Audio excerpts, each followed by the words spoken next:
पंजाब के एक छोटे से गांव में एक छोटा सा मगर बहुत ही प्यारा घर था, जहां एक युवा और सुंदर दंपति किरण और हमीर अपनी खुशहाल जिंदगी बिता रहे थे। सुबह जैसे ही अजान की आवाज गूंजी, किरण ने धीरे से अपनी आंखें खोली।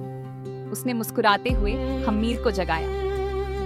हमीर, उठ जाइए, फज्र का समय हो गया है। हमीर ने मुस्कुराते हुए कहा, जब तुम मुझे जगाती हो तो हर सुबह और भी सुंदर लगती है।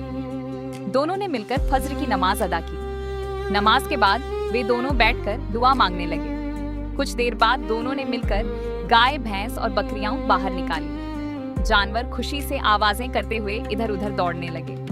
किरण दूध दुहने बैठ गई, जबकि हमीर पशुओं को चारा डालने लगा। किरण खुशी से बोली, आज तो हमारी भैंस ने बहुत दूध दिया है। हमीर हंस पड़ा और बोला, क्योंकि उसे भी पता है कि उसका दूध मेरी प्यारी पत्नी के हाथों से लस्सी बनेगा। किरण ये सुनकर शर्मा गई और मुस्कुरा दी। रसोई में मिट्टी के चूल्हे पर आग जल रही थी। किरण ताजा दूध से लस्सी बना रही थी और फिर मक्खन निकाल रही थी। सफेद मक्खन की खुशबू पूरे घर में फैल गई। इसके बाद वह गर्म गर्म मक्की की रोटियां बनाने लगी।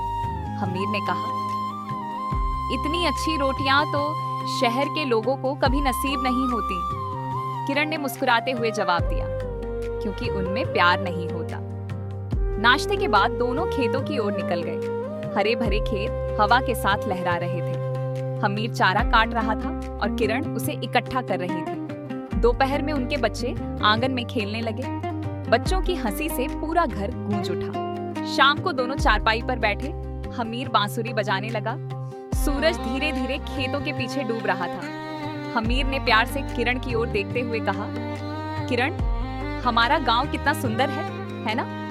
किरण मुस्कुराई और बोली, गांव सुंदर है, लेकिन तुम हो तो हर जगह जन्नत लगती है। ठंडी शाम, बच्चों की हंसी, मिट्टी की खुशबू और प्यार से भरा ये छोटा सा घर, सच में ये स्वर्ग जैसा लगता है।